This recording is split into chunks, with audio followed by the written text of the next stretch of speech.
나는 저 사람을 진심으로 대했는데 왜 이렇게 허전하고 억울한 걸까?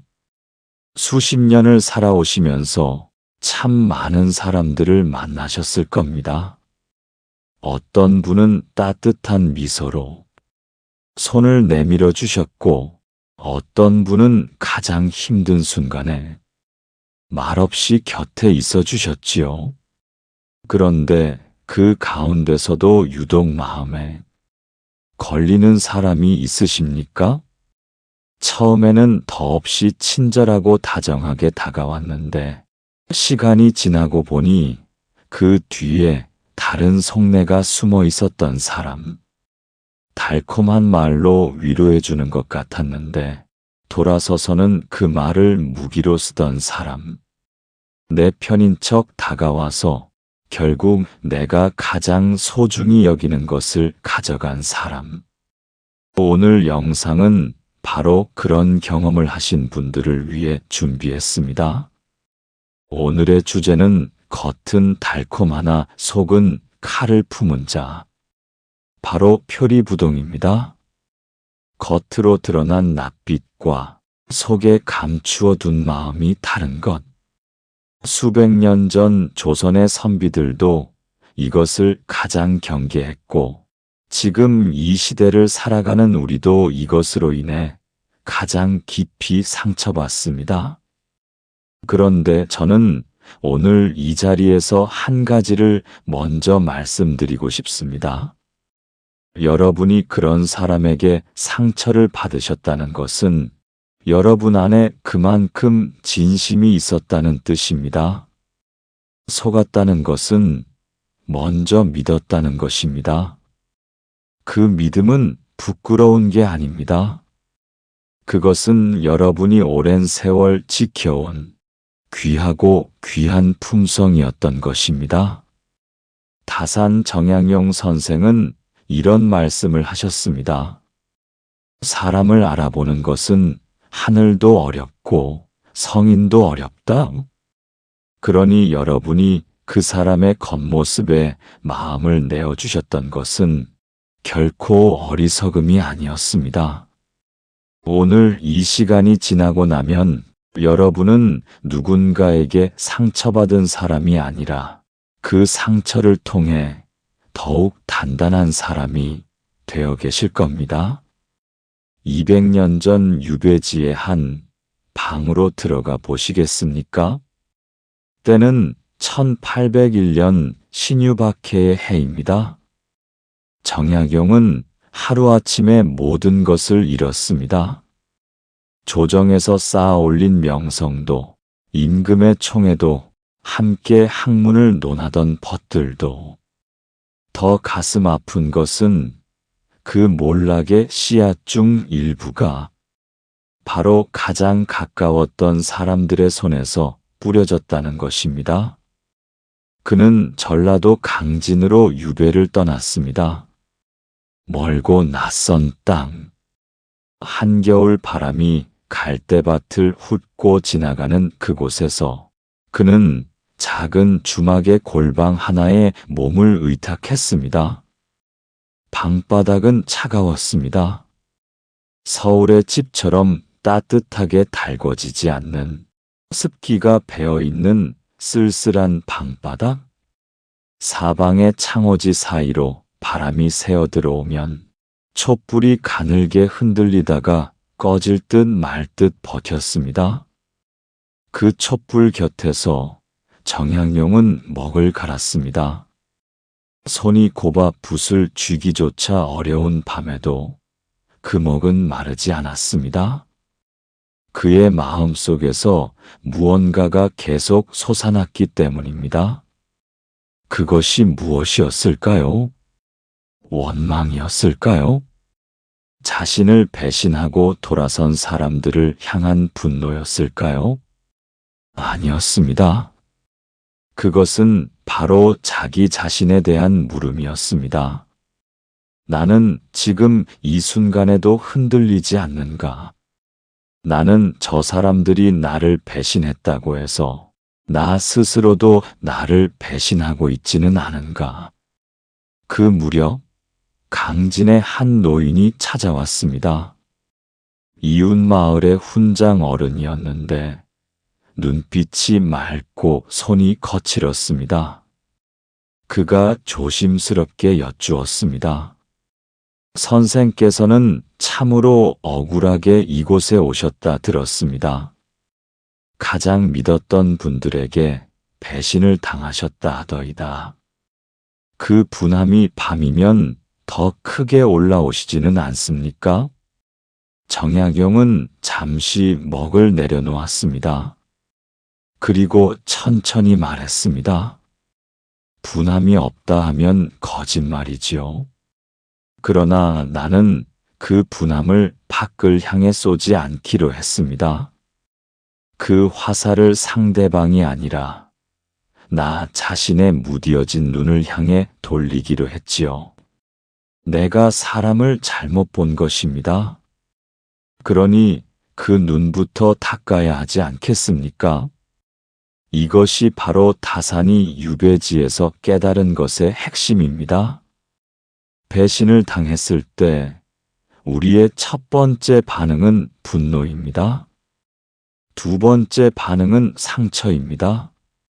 그런데 다산은 세 번째 단계로 나아갔습니다. 그것은 바로 성찰이었습니다. 그가 두 아들에게 보낸 편지에는 이런 구절이 있습니다. 준마는 그 힘으로 칭찬받는 것이 아니라 그 덕으로 칭찬받는 것이니라. 천리를 달리는 준마도 결국 기억되는 것은 그 힘이 아니라 그 됨됨이라고. 세상이 나를 알아주지 않더라도, 세상이 나를 배신하더라도 내가 지켜야 할 것은 나의 덕이지 나의 분노가 아니라고. 그리고 또 이런 말씀도 남기셨습니다. 사람이 서로를 안다 함은 서로의 마음을 아는 것을 귀히 여긴다는 뜻이니라. 겉을 보는 것은 누구나 합니다. 그러나 마음을 보는 것은 오랜 시간과 삶의 경험이 쌓여야 비로소 가능해집니다. 다산은 배신을 당한 후에야 이 마음 보기의 소중함을 더욱 깊이 깨달으셨던 것입니다. 여러분도 그러하셨을 겁니다. 지금 이 순간 마음 한편이 쓰리신 분이 계시다면 그것은 여러분이 상처를 받은 게 아니라 더 깊은 눈을 얻어가고 계신 것입니다. 그렇다면 우리는 어떻게 살아야 할까요? 표리부동한 사람들 속에서 어떻게 나를 지키고 어떻게 진짜 관계를 가려내며 어떻게 평안한 하루를 보낼 수 있을까요? 다산의 가르침을 바탕으로 오늘 당장 실천하실 수 있는 4가지를 함께 나누겠습니다. 첫 번째는 마음을 보는 눈 기르기입니다. 오늘부터 누군가를 만나실 때 그분이 하는 말보다 그분이 반복적으로 하는 행동을 보십시오. 다산은 이렇게 말씀하셨습니다. 말은 꾸밀 수 있지만 습관은 꾸미기 어렵다. 같은 이야기를 3번 들었을 때 매번 내용이 같은지 아닌지를 조용히 살피는 것만으로도 그 사람의 진심이 어느 방향을 향해 있는지 보이기 시작합니다. 이것은 의심하는 것이 아닙니다. 지혜롭게 분별하는 것입니다. 이 습관이 쌓이면 여러분 주변에는 자연스럽게 진실한 사람들만 남게 됩니다. 두 번째는 내 말이 곧 내 삶이 되게 하기입니다. 표리부동한 사람을 경계하는 가장 좋은 방법은 내 자신이 표리부동하지 않는 것입니다. 다산은 유배지에서 제자들에게 이렇게 가르치셨습니다. 네 입에서 나온 말은 반드시 내 발이 그 길을 걷게 하라. 오늘 하루 내가 한 말 중에 한 가지만 골라 실제로 행동으로 옮겨보십시오. 작은 약속 하나를 지키는 것으로 충분합니다. 그 작은 일치가 쌓이고 쌓이면 어떤 표리부동한 사람도 여러분 곁에 오래 머물지 못합니다. 진심은 진심을 알아보기 때문입니다. 세 번째는 내 안을 먼저 돌보는 시간입니다. 다사는 유배지에서도 매일 아침 마당을 쓸고 자신의 방을 정돈하셨다고 합니다. 바깥이 혼란스러울수록 안을 더 고요하게 유지하셨던 것이지요. 여러분도 하루에 단 10분 자신만의 정원을 가꾸는 시간을 가져보시기 바랍니다. 그것이 산책이 되어도 좋고 따뜻한 차 한 잔을 마시며 창 밖을 바라보는 것이 되어도 좋습니다. 내 몸과 마음이 안정되어 있을 때 타인의 표리부동함이 나를 흔들어도 뿌리까지 흔들리지 않습니다. 네 번째는 마음이 통하는 한 사람 곁에 머물기입니다. 다사는 유배지에서 수많은 사람들과 단절되었지만 그럼에도 끝까지 진심으로 편지를 주고받은 지기가 있었습니다. 그 한 사람의 관계가 그를 붙들었습니다. 많은 인연이 필요하지 않습니다. 말하지 않아도 알아주는 단 한 사람, 잘 될 때보다 힘들 때 먼저 연락해오는 단 한 사람. 그런 분이 곁에 계신다면 오늘 작은 안부 하나를 전해보십시오. 그 관계야말로 어떤 표리부동한 사람도 빼앗아 갈 수 없는 진짜 복입니다. 이번에는 잠시 다른 이야기를 해드리겠습니다. 옛날 한 할머니가 매일 아침 강에서 물을 길어 오셨습니다. 그런데 할머니는 2개의 항아리를 가지고 다니셨는데 하나는 온전한 항아리였고 하나는 밑에 작은 구멍이 난 항아리였습니다. 온전한 항아리는 언제나 가득 찬 물을 집까지 가져왔지만 구멍난 항아리는 집에 도착했을 때 절반밖에 남지 않았습니다. 구멍난 항아리는 늘 부끄러워했습니다. 저는 쓸모없습니다. 매번 절반을 흘리고 맙니다. 그러자 할머니가 말씀하셨습니다. 내가 물을 흘린 자리에 내가 꽃씨를 뿌려두었단다. 내 덕분에 이 길가에 꽃이 피고 나는 매일 그 꽃을 보며 집에 오지. 참 아름다운 이야기입니다. 그런데 오늘은 이 이야기의 다른 면을 함께 보겠습니다. 우리 마음도 항아리와 같습니다. 아무리 귀한 복을 담으려 해도 마음 밑에 구멍이 나 있으면 다 새어나가고 맙니다. 다산이 가장 경계하셨던 그 구멍들이 무엇인지 함께 살펴보겠습니다. 첫 번째 구멍은 시기심이라는 독입니다. 다산은 이렇게 말씀하셨습니다. 남의 잘됨을 보고 기뻐하지 못하는 마음이 결국 자신의 복을 가장 먼저 갉아먹는다. 이웃집이 잘 된다고, 자식이 잘 자란다고, 지인에게 좋은 일이 생겼다고, 마음 한쪽이 불편하다면 그것은 상대를 향한 시기가 아니라 내 안의 결핍이 신호를 보내는 것입니다. 그 신호를 알아채고 조용히 말해 주십시오. 나에게도 나만의 좋은 것이 있다. 시기심은 내가 허락하지 않으면 커지지 않습니다. 두 번째 구멍은 함부로 내뱉는 말입니다. 다사는 이렇게 쓰셨습니다. 말이 입 밖에 나가는 순간 그것은 더 이상 나의 것이 아니다. 우리가 화가 나서 혹은 억울해서 내뱉은 말은 반드시 돌아옵니다. 더 날카로운 모양으로, 더 예상치 못한 경로로. 특히 표리부동한 사람에게 솔직하게 상처를 표현하는 것은 때로 그 사람에게 더 많은 무기를 쥐어주는 것과 같습니다. 말을 아끼는 것은 비겁한 것이 아닙니다. 그것은 내 기운을 지키는 지혜입니다. 세 번째 구멍은 과거를 반추하는 습관입니다. 밤마다 그 사람이 했던 일을, 그 말을 다시 꺼내어 씻고 또 씹는 것. 다사는 이를 두고 영혼의 독이라 하셨습니다. 그 사람은 이미 앞으로 나아가고 있는데 나만 그 자리에 남아 혼자 독을 마시고 있는 형국이기 때문입니다. 상처를 인정하되 그 상처에 매일 새로운 피를 공급하지 마십시오. 오늘 저녁 그 기억이 올라오면 딱 한 번만 이렇게 말씀해 주십시오. 나는 이미 그 상처보다 더 큰 사람이다. 네 번째 구멍은 마음의 게으름입니다.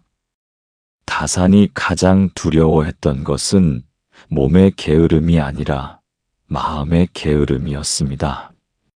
사람을 있는 그대로 보려 하지 않고 내가 보고 싶은 모습으로만 보려는 것. 불편한 신호가 와도 설마 그럴 리가 하며 외면하는 것. 그 마음의 게으름이 쌓이면 결국 표리부동한 사람들이 우리 삶에 오래 머물 공간이 생기고 맙니다. 날카롭게 의심하라는 것이 아닙니다. 다만 내 직관을 무시하지 마십시오. 처음 만남에서 불편했던 그 감각은 대부분 틀리지 않습니다. 이 구멍들을 하나씩 메워 나가는 것. 그것이 바로 다산이 말한 수신, 즉 자기 자신을 바로 세우는 일입니다. 오늘 저와 함께 이 시간을 걸어오신 여러분께 마지막으로 한 가지를 말씀드리고 싶습니다. 여러분은 이미 충분히 애쓰셨습니다.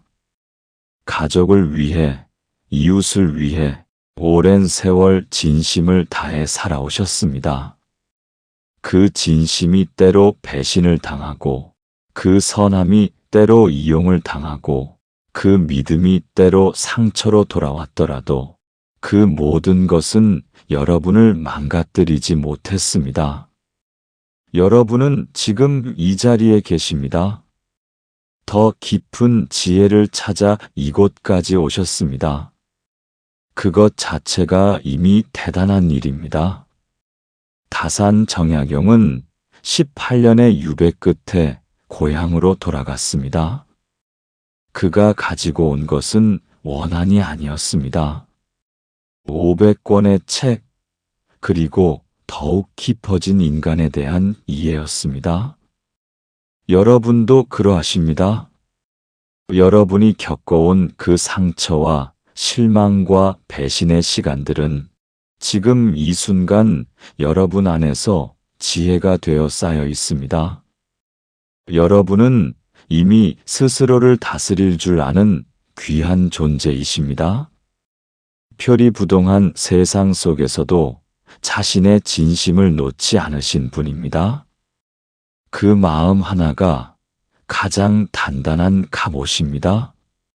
오늘 이 영상을 보신 여러분의 가정에 따뜻한 평안이 깃들기를 바랍니다. 진심을 알아보는 눈이 더욱 밝아지시고 여러분 곁에 진짜 인연들만 남기를 바랍니다. 그 어떤 표리부동한 바람이 불어와도 여러분의 마음 항아리가 늘 가득 차 있기를 진심으로 기원합니다.